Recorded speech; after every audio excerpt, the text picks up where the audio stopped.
Close your eyes and picture this. It's a freezing cold night, and 5 friends, 5 ordinary guys, are piling into a car after a thrilling basketball game.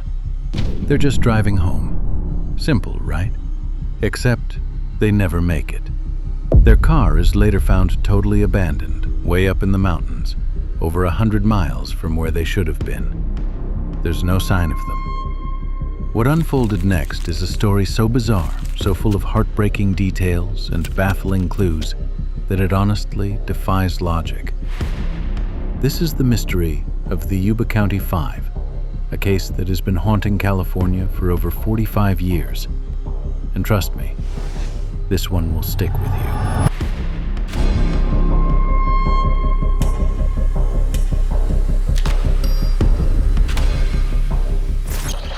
Hey, you found Hidden Truths.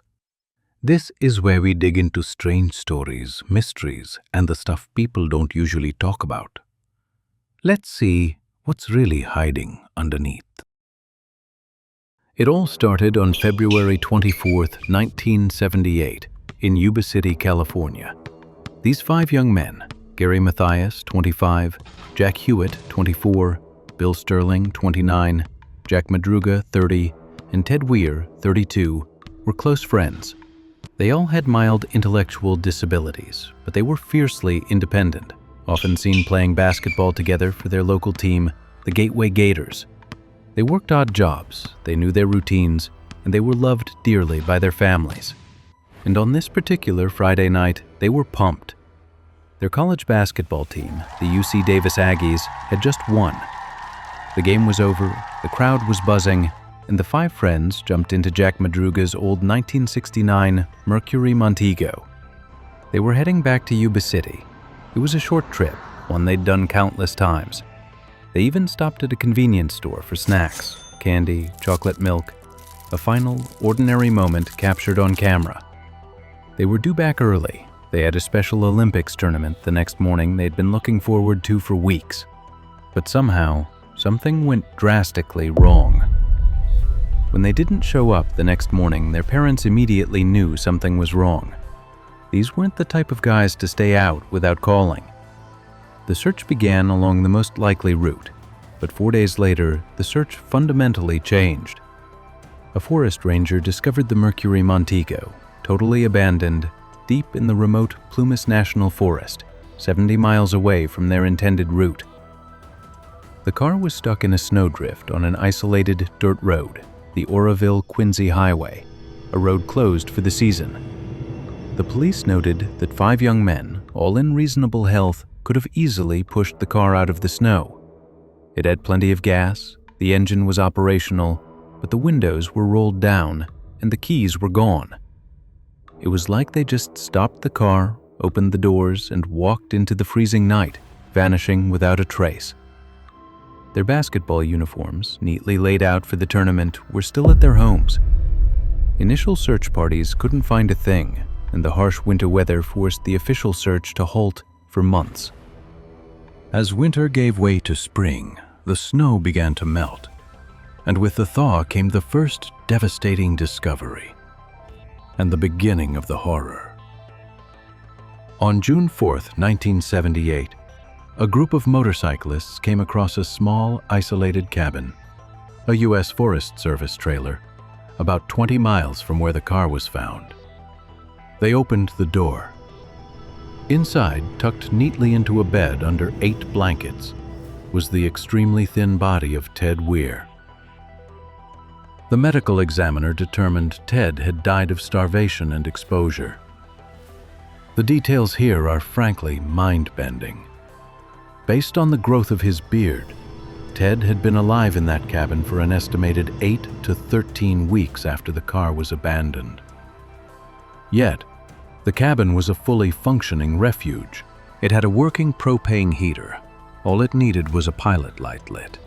It had blankets, matches, and most critically, a pantry stocked full of food. Enough canned goods and military MREs to feed all 5 men for nearly a year.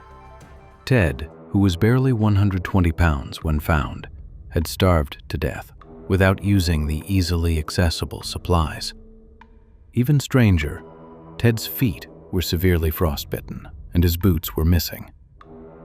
Several empty military ration cans were found, which were opened with a military-grade P-38 can opener, a tool that only Madruga or Matthias, both Army veterans, would have known how to operate.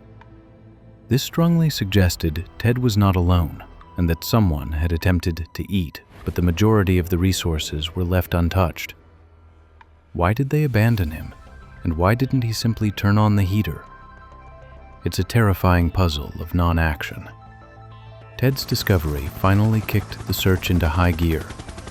Just a couple of days later, the tragedy continued. The remains of Jack Madruga and Bill Sterling were found scattered about 11 miles from the abandoned car and in a completely different direction from Ted's cabin. Both had perished from hypothermia and exposure. Madruga's body was relatively intact. His wallet, with money still inside, was in his pocket. Sterling was found skeletal, scattered by animals. Then, on June 12th, the partial remains of Jack Hewitt were discovered by his own father, who was out searching, about 2 miles from Ted Weir's cabin. The pattern was agonizing. 4 men scattered, dead from the elements, having clearly endured a desperate, aimless trek through the wilderness.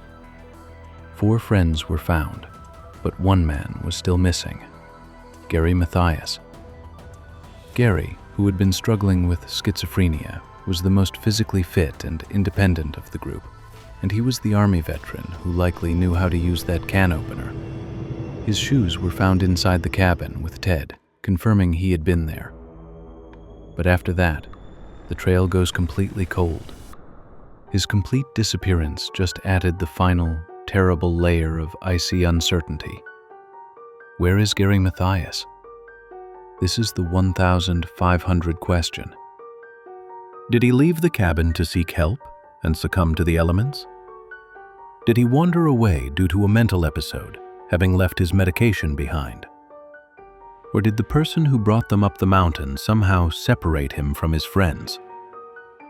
Decades later, despite huge searches, we still don't have an answer. The fact is, this case leaves behind a mountain of unanswered questions, fueling decades of theories. Why drive 70 miles off course? Theory 1. Hypothermia and disorientation is the official most accepted explanation.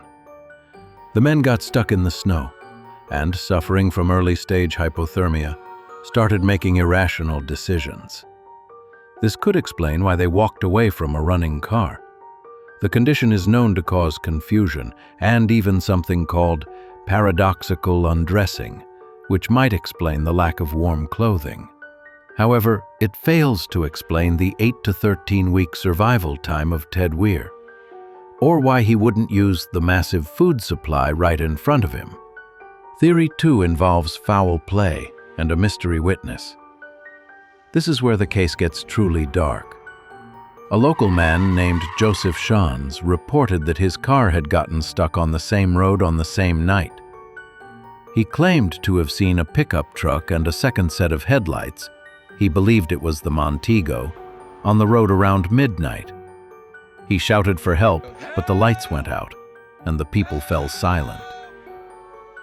Shans, who suffered a heart attack that night, believed he heard voices and perhaps a woman's cry.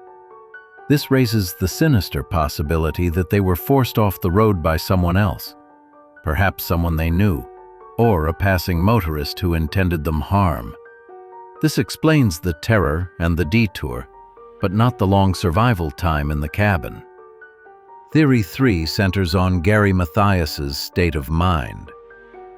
Since Gary was a paranoid schizophrenic and had been known to wander when off his medication, some believe he led the group. Perhaps he saw something, became delusional, and convinced his friends to abandon the car and walk. His military training could explain the can opener and the discipline of seeking shelter. But it doesn't explain the decision not to use the heat or the food after finding it. The case of the Yuba County 5 is still wide open. Every time they look at the evidence, the mystery only deepens. The families of Gary, Jack, Bill, Jack and Ted, have endured 40 years of agonizing uncertainty, not knowing how or why their loved ones met such a tragic end. Why did they leave the car? Why did Ted starve with food within reach? And where is Gary Mathias? These questions echo through the years, making this one of the most disturbing mysteries in American history. It's a stark reminder that sometimes the simple act of driving home can turn into a nightmare we can never explain. What do you think happened to the Yuba County Five? Drop your theories in the comments below.